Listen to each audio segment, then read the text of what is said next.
Bonjour. Aujourd'hui, on va s'intéresser aux transformations profondes du monde du travail. C'est un sujet vraiment passionnant, pile à la croisée de l'économie et de la sociologie. Alors pour commencer, posons-nous la question. Le travail, aujourd'hui, c'est quoi? C'est assez ambigu, non? D'un côté, on le recherche, on le désire pour l'autonomie qu'il peut apporter. Et de l'autre, on le craint, on le voit comme une source de stress. C'est vraiment ce grand paradoxe qui caractérise notre relation actuelle au travail. Voici le programme. On va d'abord bien définir les termes, puis on verra l'évolution de l'organisation du travail, ensuite on se penchera sur l'impact du numérique, et enfin on terminera sur le rôle social absolument essentiel du travail. Allez, première étape, un peu de vocabulaire. C'est important d'être précis. Au cours du XXe siècle, on a fait une distinction vraiment fondamentale entre le travail, qui est une activité, et l'emploi, qui est un statut. Donc, pour que ce soit bien clair, on effectue un travail, mais on détient un emploi. Par exemple, faire le ménage chez soi, c'est du travail, mais ce n'est pas un emploi. Cette nuance est la clé pour comprendre toute l'économie moderne. Le problème, c'est qu'aujourd'hui, cette belle distinction, bien nette, elle s'effrite. Les lignes entre être en emploi, être au chômage ou être inactif sont de plus en plus floues. Et ce chiffre, 2 millions de personnes, illustre parfaitement ce flou. C'est ce qu'on appelle le halo du chômage. Ce sont des gens qui sont un peu entre deux chaises, et ça complique beaucoup la lecture des statistiques. En gros, dans ce halo, on trouve des personnes qui cherchent un travail mais ne sont pas disponibles tout de suite, ou qui aimeraient travailler mais ne cherchent pas activement. Toutes ces situations complexes, ça rend la mesure du chômage bien plus difficile. Passons maintenant à l'organisation même du travail. Et là, on va voir qu'il y a une transformation, mais radicale. Tout commence au début du XXe siècle, avec un certain Frederick Taylor. Son idée, c'était d'appliquer les principes de la science pour rendre la production la plus efficace, la plus rationnelle possible.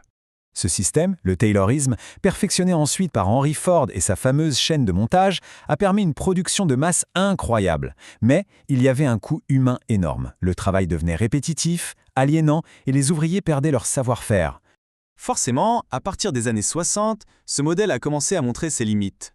Trop rigide, une qualité parfois médiocre et des travailleurs de plus en plus démotivés. C'est là qu'on a vu émerger de nouveaux modèles qu'on regroupe sous le terme de post-Taylorisme. Ces nouvelles organisations, souvent inspirées du modèle de Toyota, sont tout le contraire. On mise sur la flexibilité, sur l'autonomie des salariés, on leur demande de réfléchir. Bref, on casse complètement la logique verticale et descendante du Taylorisme. Et puis, par-dessus tout ça, est arrivé le plus grand bouleversement de notre époque, la révolution numérique. Le télétravail est sans doute le meilleur exemple de cette rupture. C'est à double tranchant. D'un côté, plus de liberté, un meilleur équilibre. Mais de l'autre, attention aux risques. L'isolement, le stress et cette frontière entre la vie pro et la vie perso qui devient de plus en plus poreuse. Mais le numérique ne change pas seulement où on travaille, il change aussi les emplois eux-mêmes. Et c'est amené à un phénomène bien particulier, la polarisation des emplois. Qu'est-ce que ça veut dire concrètement? Eh bien que les tâches routinières des emplois intermédiaires, comme la saisie de données par exemple, sont de plus en plus automatisées.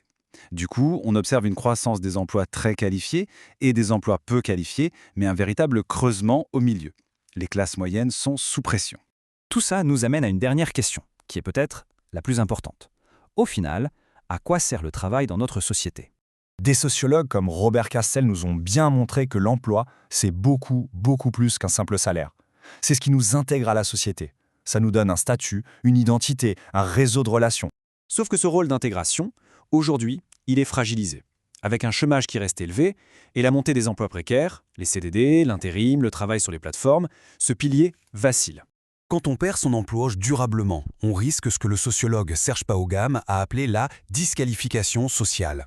C'est un processus lent où, petit à petit, les liens se cassent et on finit par se sentir marginalisé, par perdre la reconnaissance des autres.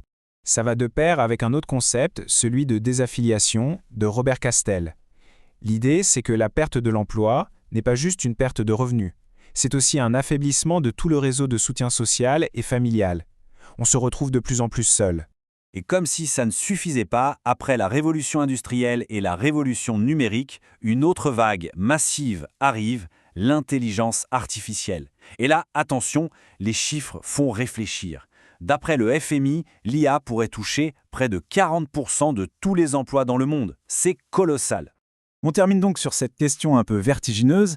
Alors que l'on essaie encore de s'adapter à tous ces changements, cette nouvelle vague technologique va peut-être nous forcer à repenser complètement la place et le sens même du travail dans nos vies.